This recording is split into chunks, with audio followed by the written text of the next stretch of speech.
And away we go. So good morning, good afternoon, good evening, everyone, wherever you happen to be in the world today. Welcome one and all to Coffee Talk. That is Coffee Talk Live, or at Coffee Talk Live. More specifically, if you're looking for me on YouTube, as well as Prepper University on YouTube, and at Coffee Talk Chat on X, formerly known as Twitter.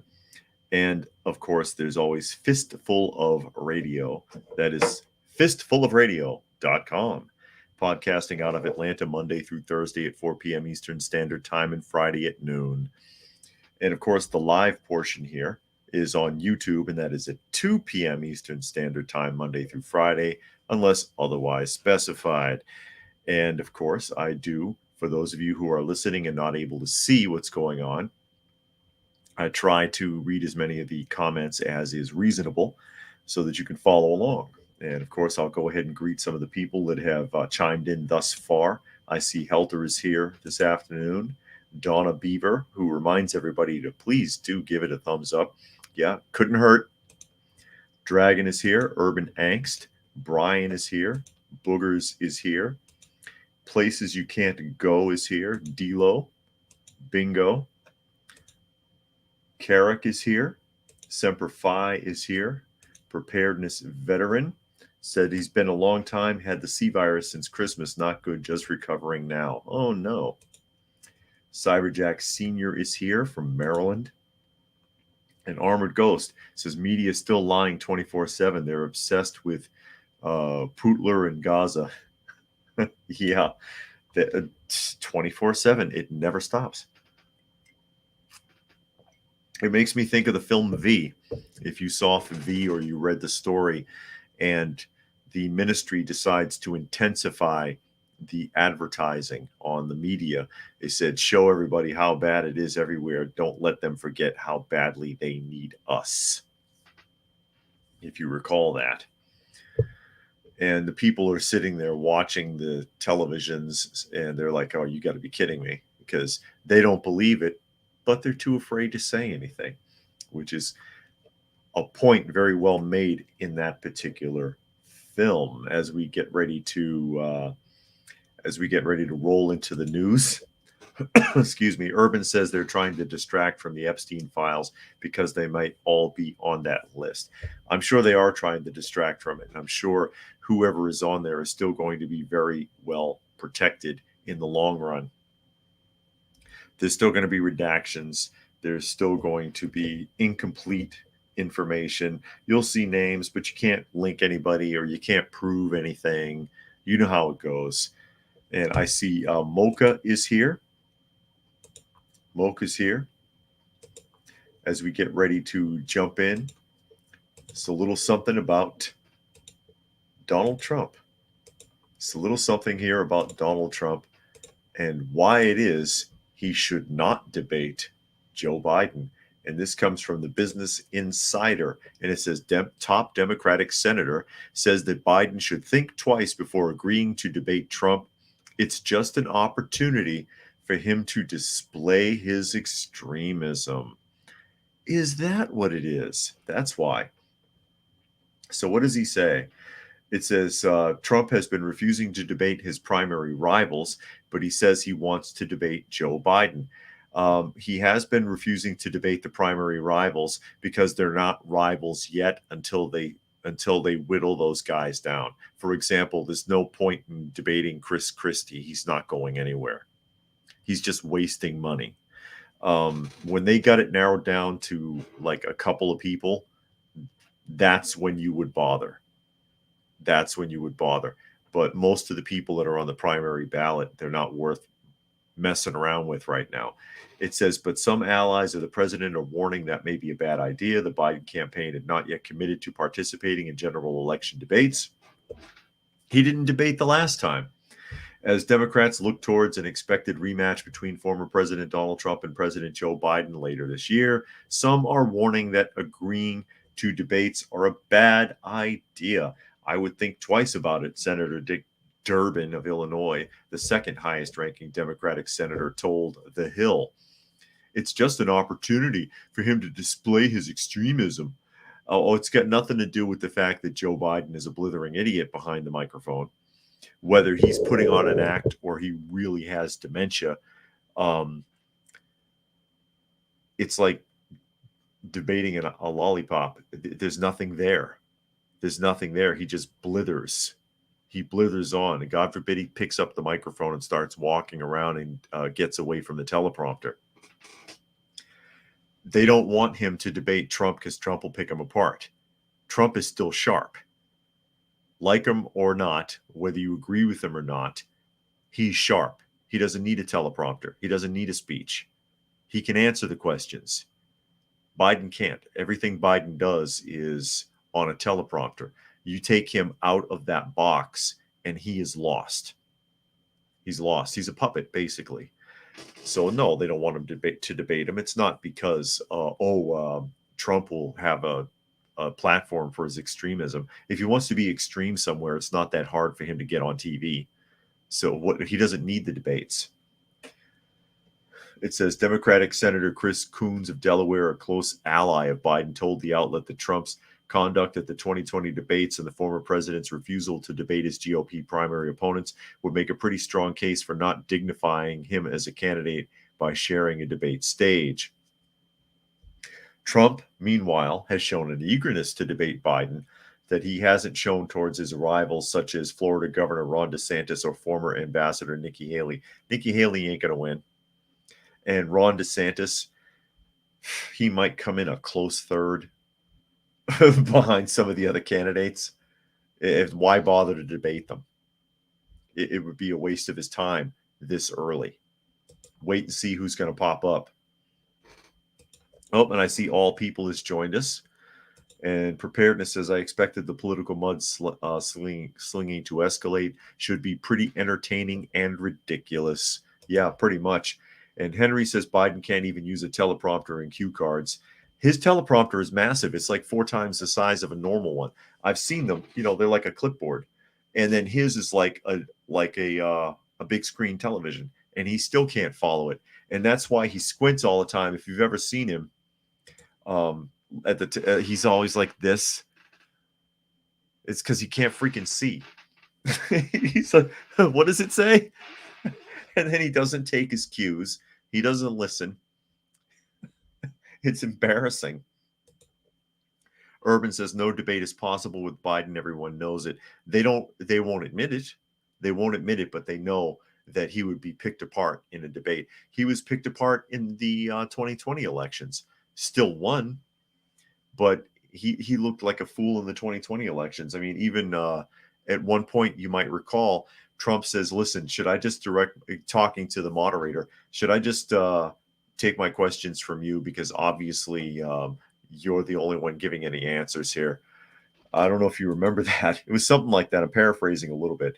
Dragon says, I think we are or past the stage where debates aren't exactly useful anymore.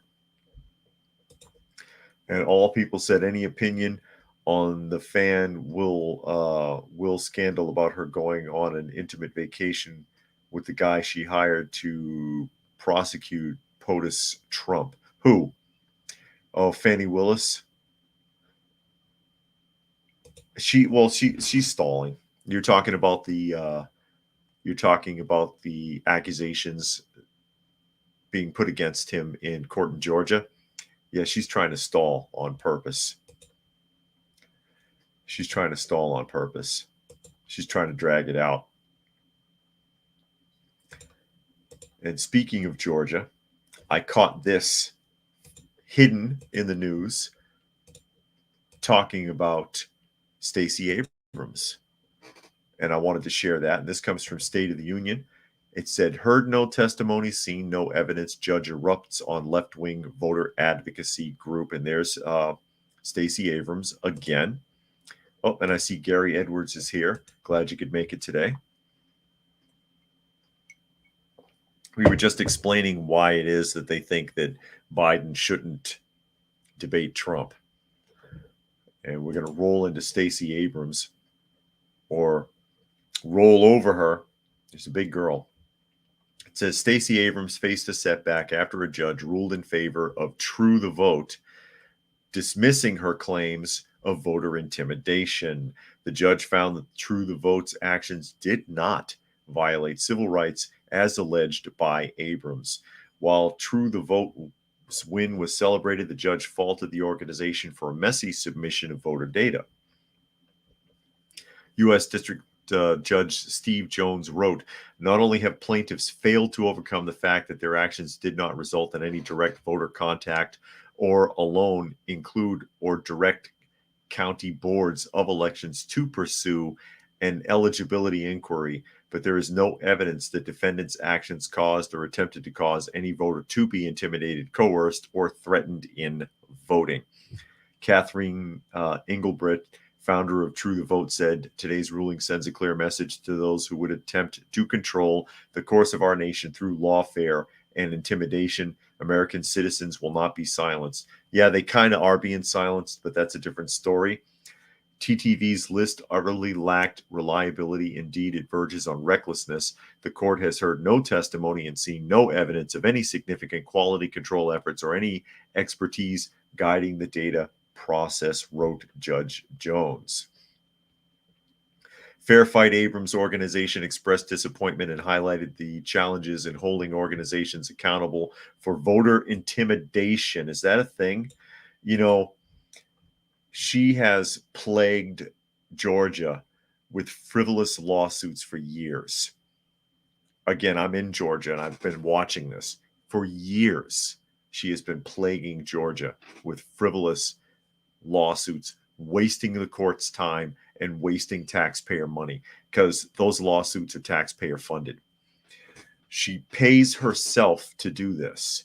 She pays her campaign manager, who is her partner in the law firm, to do this. The last gubernatorial election, remember, she's lost 2 in a row. She had something like 22, 24 lawsuits going. Lost all of them because she could not produce a single person who would claim that they were kept from voting. And I didn't know she still had any still up. I didn't know she still had any pending cases. I guess this must be the last one, and it got thrown out too, because as the judge points out, you have no testimony and no evidence. You can't produce a single witness, and you have no other evidence otherwise. I'm throwing it out. It's incredible. And who's intimidating voters? Is it like in that one episode of G.I. Joe where Cobra hired a street gang to go around and threaten people to not vote? Are people standing around in front of the voting booths with baseball bats? No, you better get out of here, buddy. We're not letting you in. Is that happening? Who's intimidating voters? Who's keeping people from voting? Why is she allowed to continue to do this?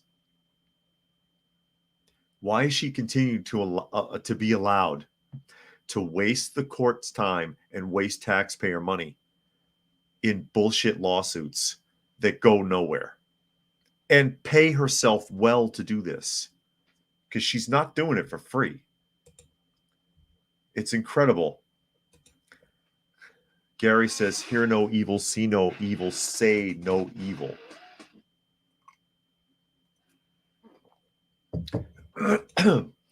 Urban says, "Lawfare, like when lawyers for Trump get disbarred for doing their job." No, I'm sure she's all for that. But yeah, I see your point. And Henry says, "How much money has she made off of this grift?" Oh, I wish I knew. I wish I knew.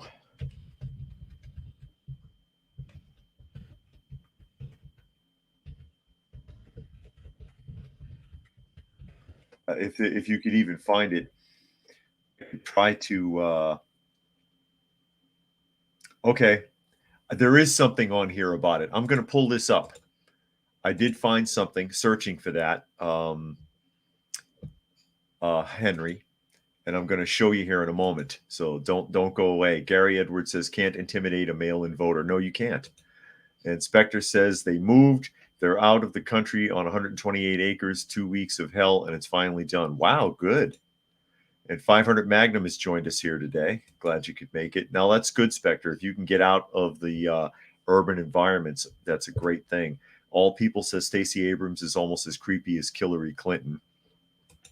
And there's Raccoon Eyes. Hey, guys, good afternoon. Crappy rainy day. Are you in the path of the storm? Yes, it's been raining nonstop. As a matter of fact, I couldn't even see daylight until after 9 o'clock. It was pitch black like 2 a.m. in the morning. Urban says, I did a quick search of Stacey Abrams' net worth, and the number $3 million keeps popping up. I don't think that's accurate at all. But here's what I found. Let me open this up.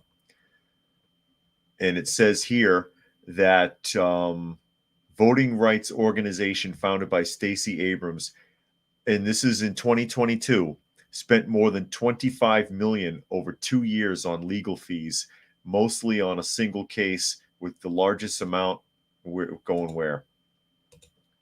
Where did the largest amount go?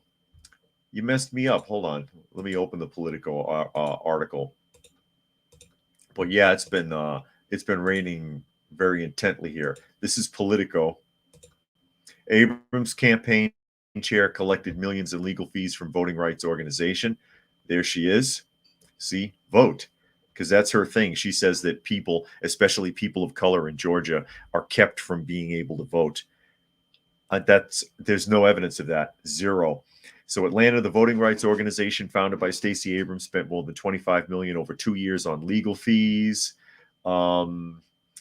Largest amount going to the self-described boutique law firm in the candidate's campaign of the campaign candidate's chairwoman. And that's what I was saying, was her campaign manager is her partner, and she pays the partner who also owns a law firm to run these cases.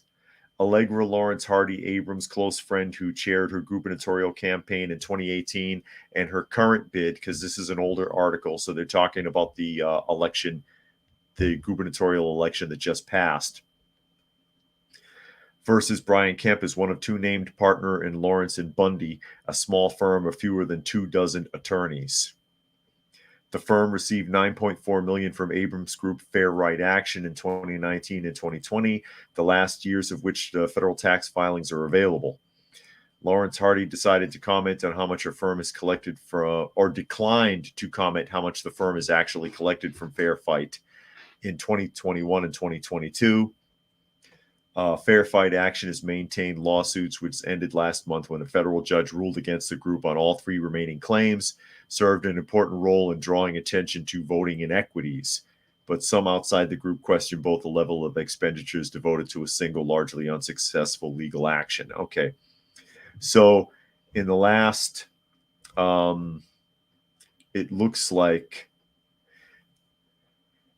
in the last 4 years, she has paid herself and her partner, she has paid her law firm $25 million. And that's taxpayer money, to the best of my knowledge.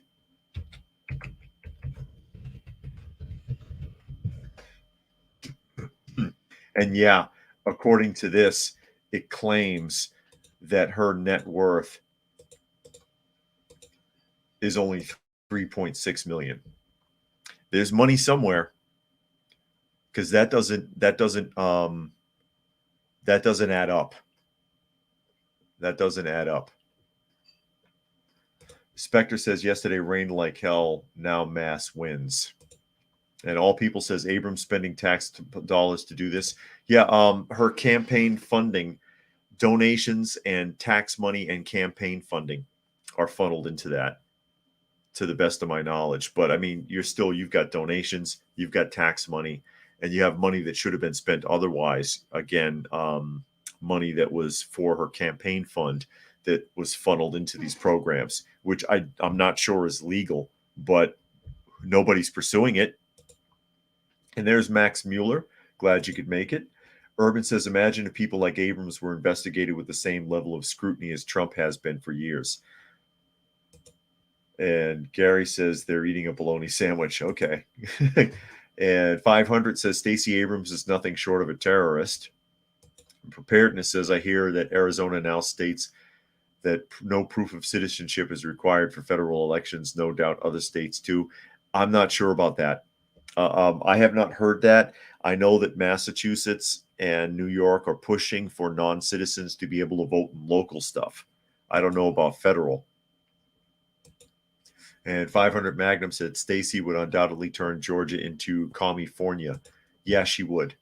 She would, because she's all in with that kind of stuff big time, which is why she never wins.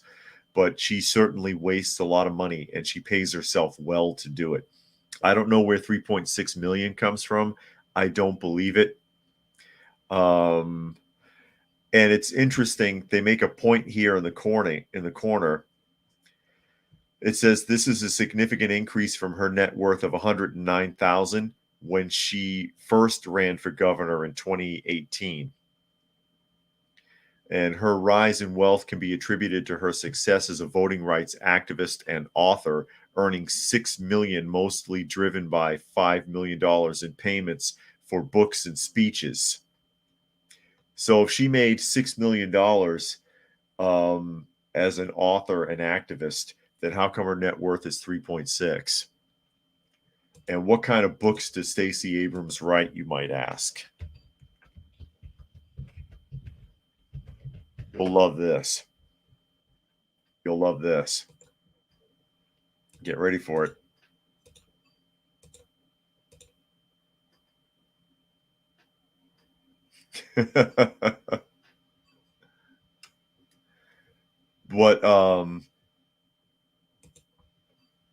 what it basically amounts to, let me see, there's a what looks like a children's book, Rogue Justice, a thriller by Stacey Abrams, While Justice Sleeps, Rules of Engagement. I heard she wrote like black romance novels, but that's not what this looks like. I seriously doubt we've got any top sellers here. I mean, these are all clearance prices. Thrift books, eBay, second sale books. Yeah, that's money laundering. I whenever I see any kind of politician involved in writing books, I swear I believe it's money laundering. And there's Anarchy from rural Minnesota. Yeah, give me that money. And all people said she writes silly fiction novels. Wow. Yeah. Well, how else is she going to wash that money? I mean, do you really think that Bill Clinton's memoirs sold like 58 million copies? Seriously? And Monkey says, how many of them are New York's bestsellers? It is very easy to get on the New York Times bestsellers list. There's an okey doke. I had read about this years ago, that a lot of pastors do this, like T.D. Jakes and Joel Osteen, when they write the books. Yeah, that's what they're saying. Monkey is saying mass bought books by one entity. Yeah, they'll buy a ton of their own books and then sell them at their events. So the New York Times bestseller list only counts volume of sales, not if anyone's actually buying the books. So if I wrote a book and I went and bought 100,000 copies, I could be on the New York Times bestseller list. It's that simple. I may not be able to even give them away, but again, that's a good way to launder the money, especially if you're given a cushy contract and then they buy the books and, I don't know, use them for kindling in a fireplace. And All People says exactly Abrams' books are like Hunter's paintings. And 500 Magnum says, for all the anti-gun BS she wanted during her run for governor, should have automatically disqualified her from running for any position. Yeah, that's especially in Georgia. I mean, they love their firearms out here. You know, they don't want that interfered with, the people that live down here. Urban says L. Ron Hubbard wrote science fiction books before becoming the founder of Scientology and playing politics out at sea. Yes, he was a science fiction writer. And he also was quoted, and I think it was actually on record because it was at a party or something and it was being filmed, saying, yeah, I should get into religion. That's where the real money is. Before all that Scientology stuff. And All People says those two mega church pastors that you just mentioned are currently being accused of secretly being gays. Are they? I had not heard that. But we'll go ahead and here's the irony story of the day. Irony story of the day. And I had a time finding this article. Okay. And this is from Substack. Substack is the name of this this news site, okay? And there you see Tripler Army Medical Center. I just got vaccinated, right? That's the Army poster boy for taking the vax. Back in the day, he died. And that's why I was looking for this story. Poster boy for U.S. military C virus vaccine dies suddenly. No, don't do that to me. I don't want to see that. Okay. Yet another mysterious death. This time it's a relatively young and otherwise healthy military man who suddenly and unexpectedly dropped dead. Lieutenant Colonel Jared Little, identified as the commander of public health and activity in Hawaii, who was widely promoted to boost C virus vaccine adoption in the military. Regrettably, he died suddenly on November 30th, attributed to either a heart attack or a stroke. Arlington, Virginia mourns the sudden loss of one of its own. Army Lieutenant and Officer Jared Little passed away unexpectedly on Thursday, November 30th, 2023, at the age of 39. Exact cause of his death not been disclosed, but is believed that he suffered either a heart attack or a stroke. So the Army has declared it to be natural causes. According to an official statement from the U.S. Army, Jared Little died of natural causes. He was found unresponsive by his wife, who performed CPR until paramedics could arrive. And like I said, I had a time tracking this one down because I had heard that happened and I wanted to find something on it, but they're not disclosing anything from it. Really interesting coincidence. Don't you think? Don't you think? Time to get those foil hats on. And All People says Scientology is a branch of the satanic cult called OTO that was led by this Satanist named Aleister Crowley. Yeah, I remember Crowley. Preparedness says heart attacks or strokes seem to be a common theme. Yes, we are having a lot of them recently, and with very young people too. Young and allegedly healthy. I don't think that very many young people in the Western world right now are that type of healthy anymore. They're called skinny fat now is the term for it, because the body looks proportionate, but there's no strength there. There's no strength. Urban says the numbers of unexplained deaths around the world are staggering. Blood clots, heart inflammation, serious neurologic disorders. And Anarchy, excuse me, it says, wow, that type of public exposure on their spokesperson and how they passed pretty much says it all. And Dragon says another victim of the PSYOP. Yeah, well, that's their poster. That's their poster boy. 39 years old, died suddenly, unresponsive, heart attack and or stroke.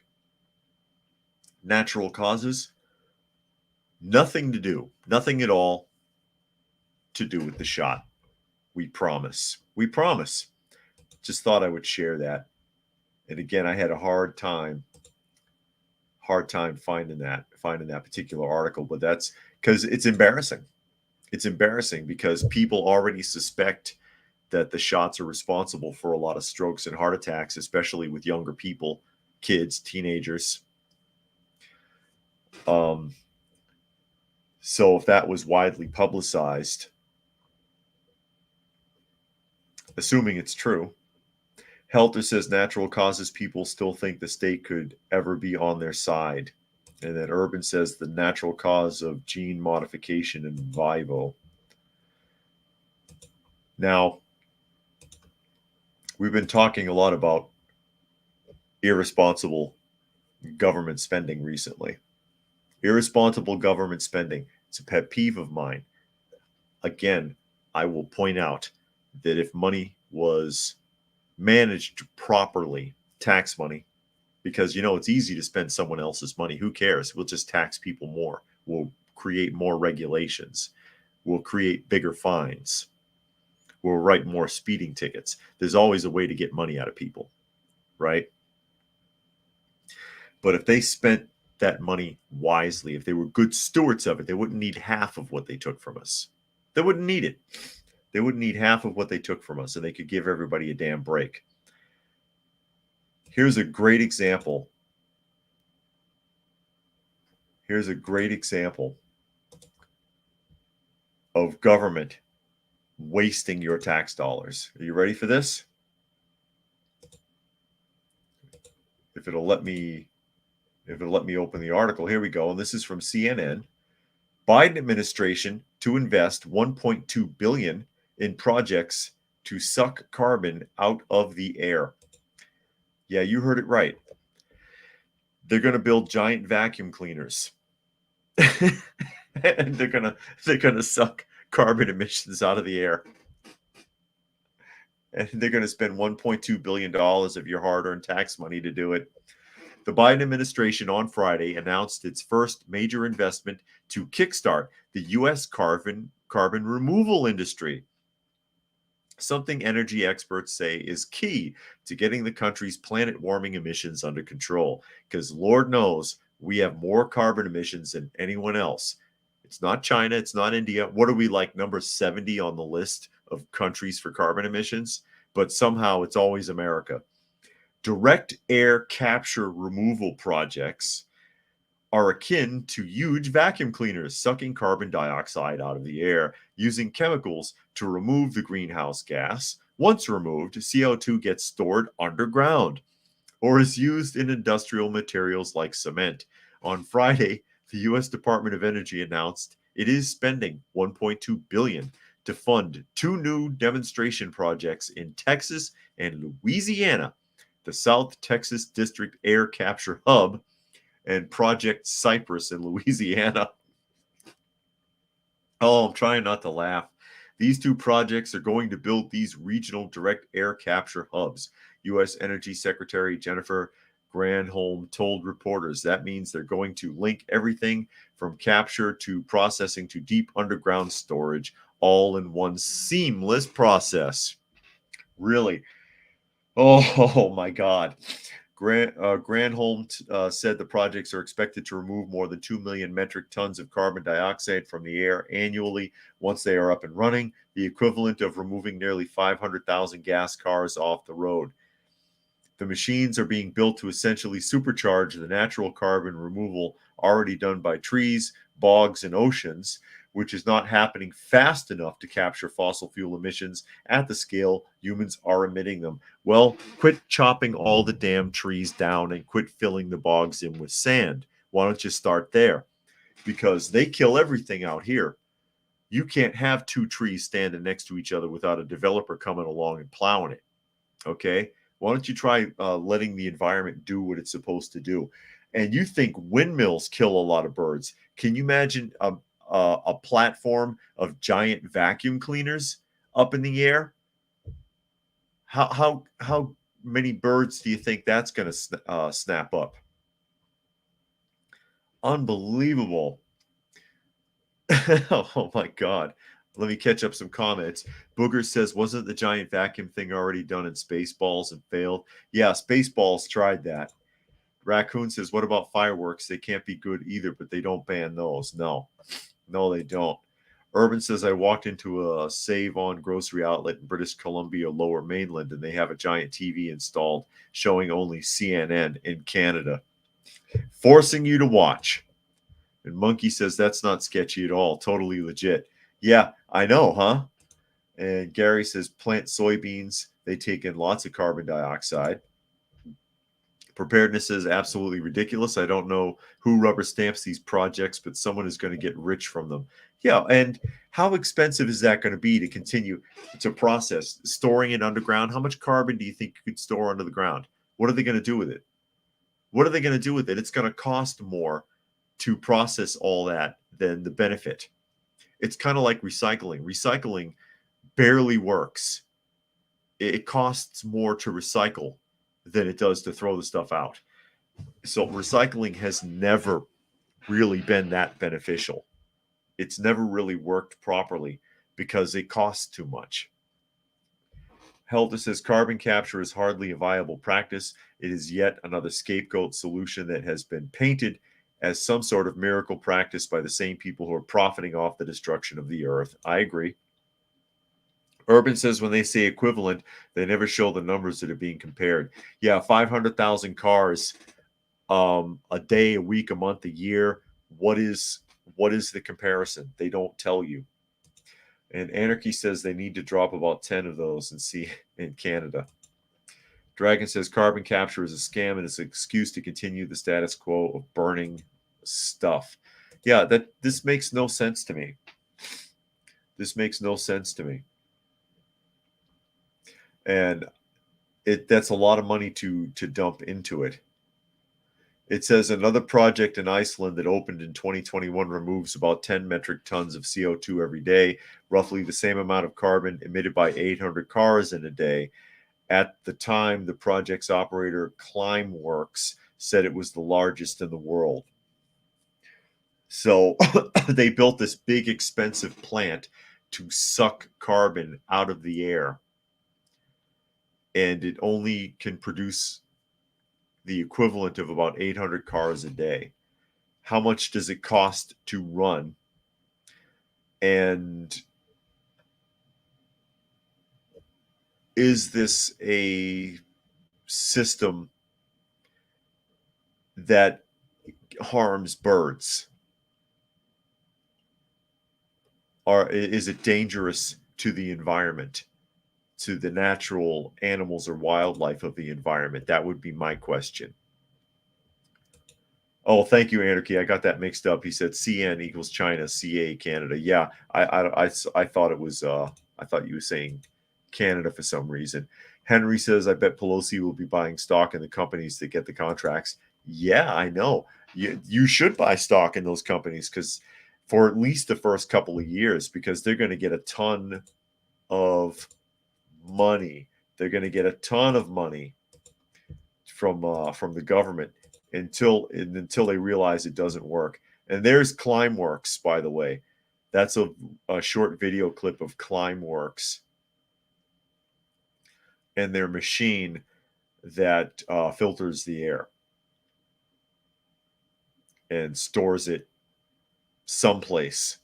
Maybe they keep it in that metal building.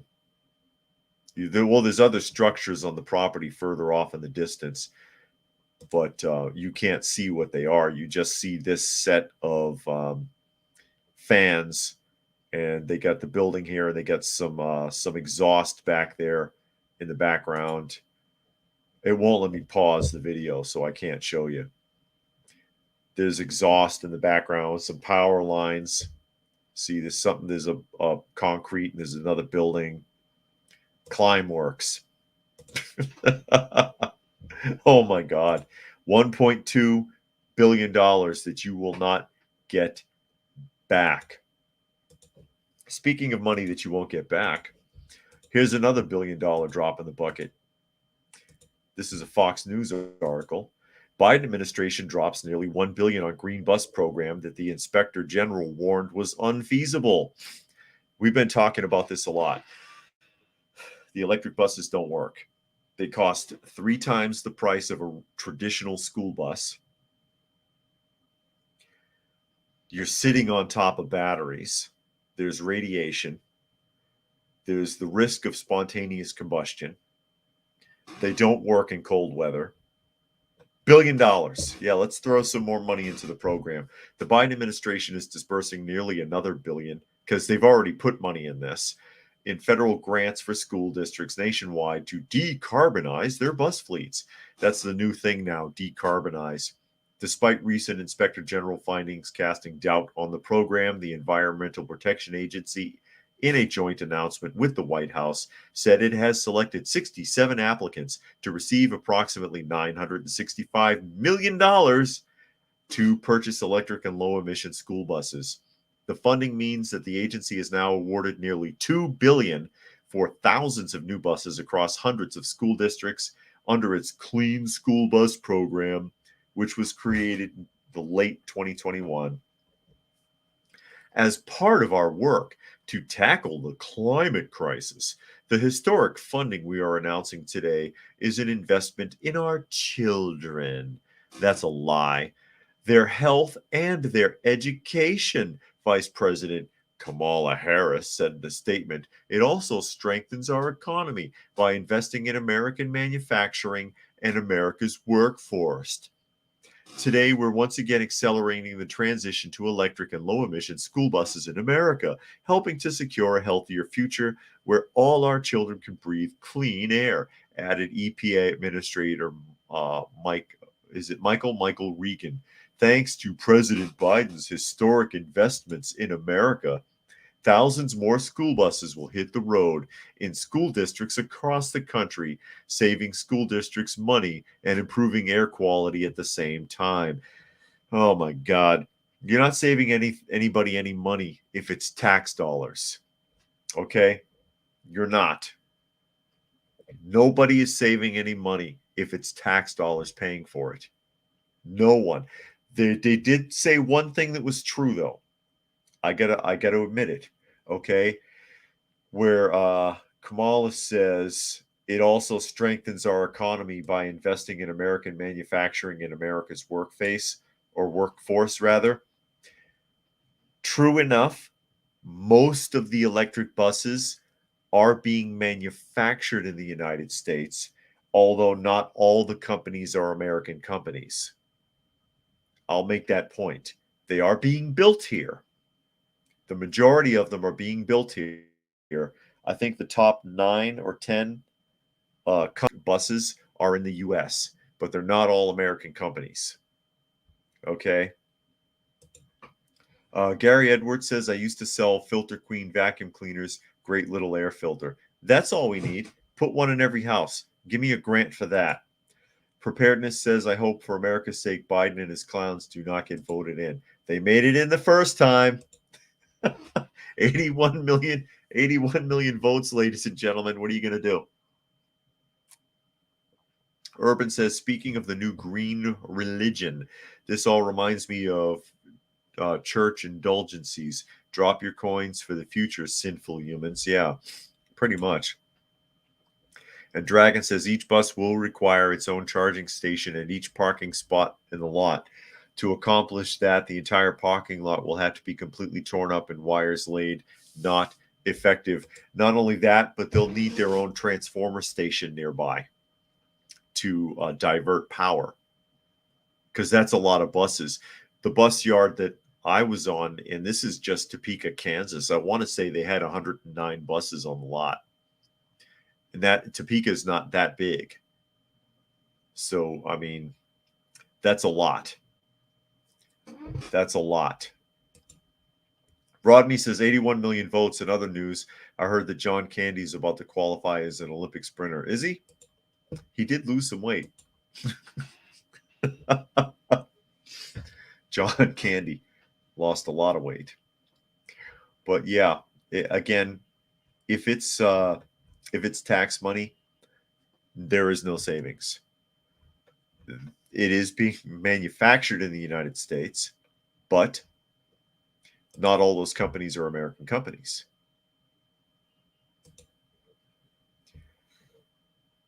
That's a lot of money, and that's a lot of modification. Like you had pointed out, you're going to have to tear up the schoolyard, not the schoolyards, but you're going to have to tear up those parking lots. You're going to have to build power substations. That's a lot. And the buses They can't run for as long as a diesel bus. They can't run well in cold weather. They're not necessarily safer. There is a risk of spontaneous combustion. There's a lot to be considered that is not being considered. I'm waiting for the day. I really don't want to say that, actually.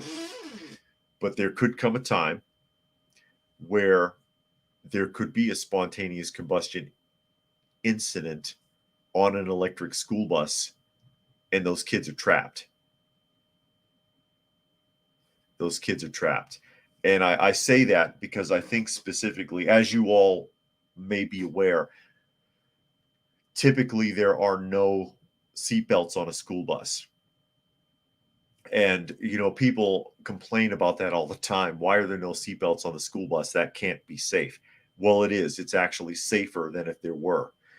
They do two things to make sure that it's safe to have no seatbelts. They make the seats taller, and they make the roof of the bus taller, so that just like when you're on a public transit bus, there's walking room, there's headroom, and it's done that way so that they won't be trapped by seatbelts in an accident. The bus catches fire, which has happened. There can be an engine fire, usually contained in the front of the bus, but the bus will fill up with smoke. That way, everybody can get up and run to the back of the bus and go out the back door. Or the windows. The windows, you can push them out. They pop out. Or if there's a rollover accident, everybody can stand up and walk out. But not on a handicapped bus, and not on a Head Start bus. Head Start buses, the children are latched in with harnesses. I don't know if you've ever seen this. The kid, a bus monitor puts the kid in a harness. It looks like a harness you would see for a workman that's climbing a pole, goes between their legs, around their waist, and over their shoulders. And there's a buckle on the back that hooks onto the seat. And the bus drivers are terrified of this. They do it because little kids, it's harder to keep them in their seats. But excuse me, they don't want the kids to fall down in the aisle while the bus is driving. But if there's a rollover accident, you got all these little kids dangling. They're hanging off the straps, and the monitor's got to run through and slice them. All those kids are going to get killed in an EV bus fire. The fire moves too quick and it's too hot. There's no way you can get them out of there. One of these days, that could happen, and I'd hate to see the day, honestly. Excuse me. Gary says, what if Badinsky falls ill before the election and Kalamzilla takes over? She couldn't lose. She could not possibly win the election. But she's as bad as he is. Rodney says renewable energy production is becoming cheaper without looting tax dollars to buy votes. The market will go that way eventually without pork barrel politics. And Bingo says, say Trump does get in office, who's to say the left Antifa, the cabal, won't try a January 6th event, but they won't be so polite like the conservatives were. Scary thought if you think about it. Yeah, that could happen. That could happen. The nation is so forcibly divided right now that I could see that.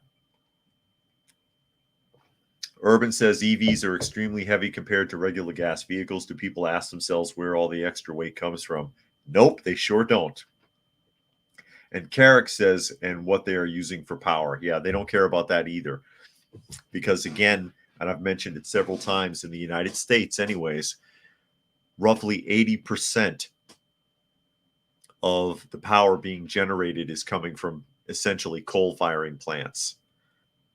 20% is everything else: wind, solar, hydro, and nuclear. It's still 80% burning. It's carbon. And Bingo says, off topic, I know, but it popped into my head. No problem, Bingo. Speaking of vehicles, they have a question in New York. I think it's a viable question. Fox News article, New York City Democrat says cars belong to migrants were towed from the shelters. and that taxpayers should have answers. A New York Democrat says taxpayers deserve answers after she captured and shared unbelievable video of cars appearing to belong to migrants being towed outside of a Brooklyn shelter. And this is the video clip right here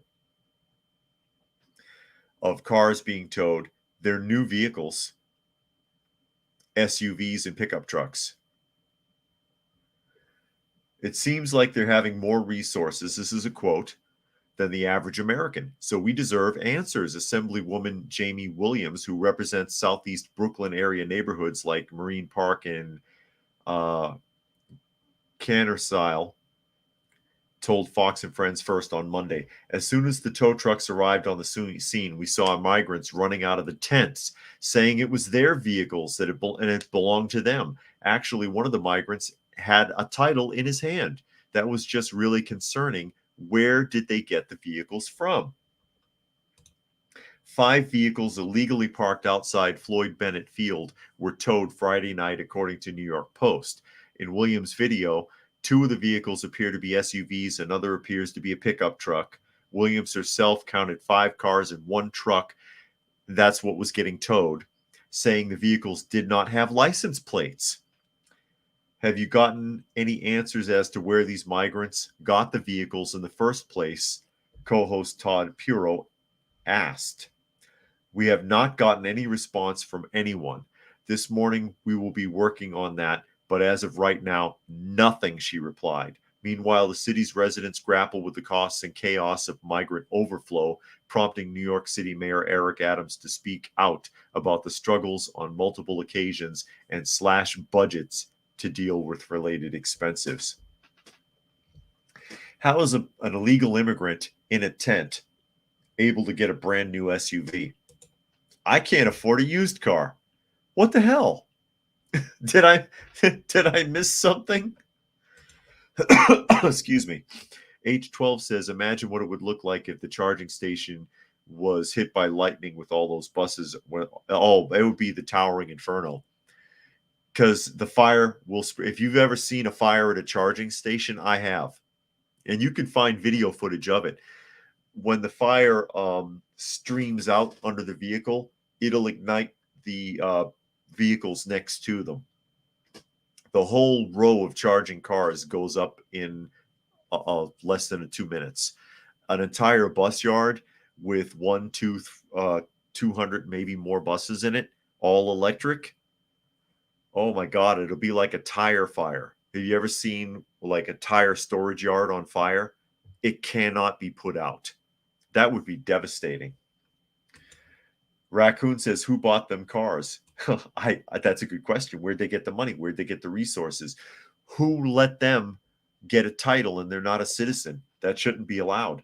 Gary Edwards says families should live in secure communities where children can walk to school. No need for electric school buses. Well, they're forced for diversity's sake. Remember when forced busing was first brought up in the 70s? I was part of that. I was in the forced busing program.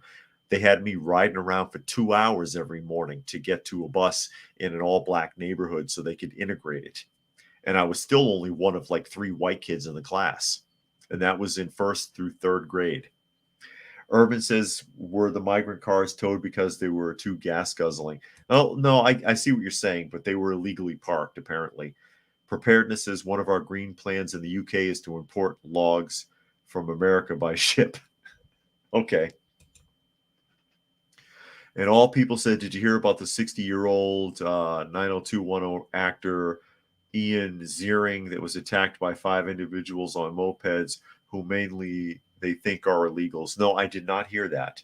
I did not hear about that.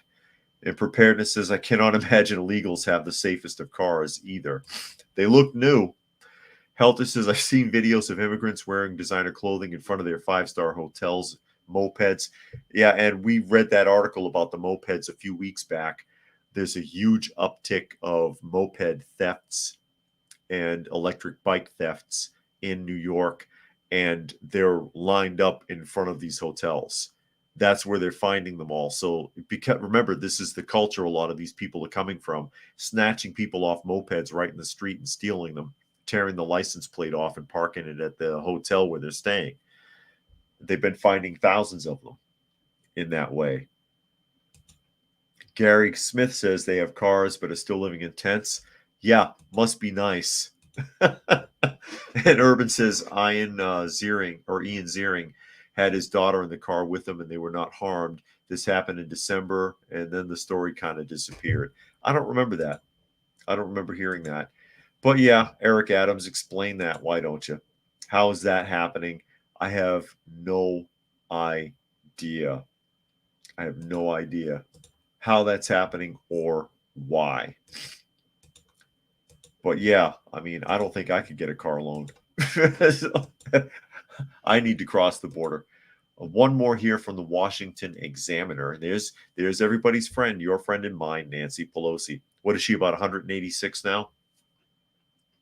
Pelosi calls for reform of broken asylum system to secure the border, but we must honor our responsibilities. Really, Representative Nancy Pelosi suggested a revamped asylum system would help secure the southern border amid record crossings. Yeah, I doubt it.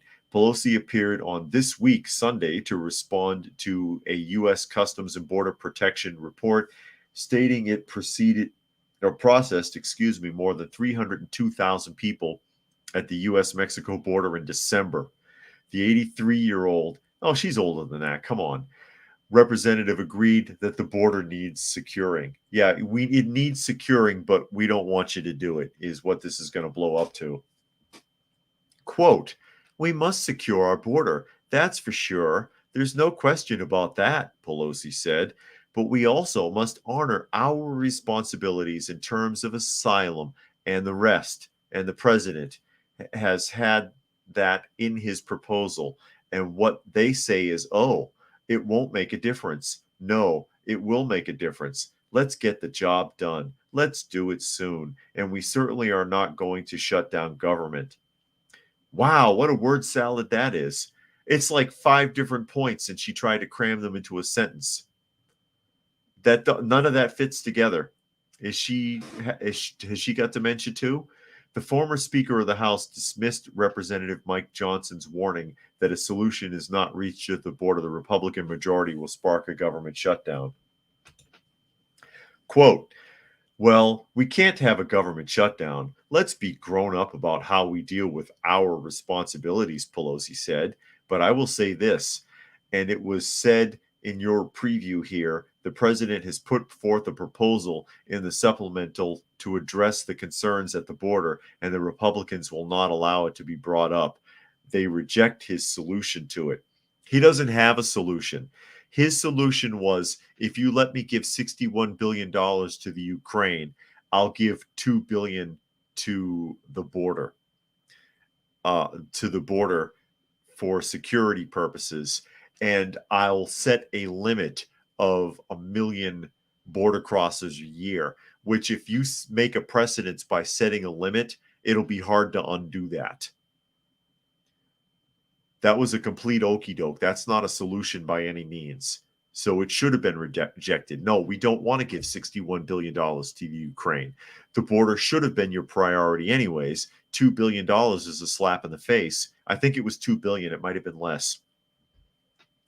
And again, if you sit there and you agree to set a standard of 1 million people a year, which is higher than it was before 2020 anyways,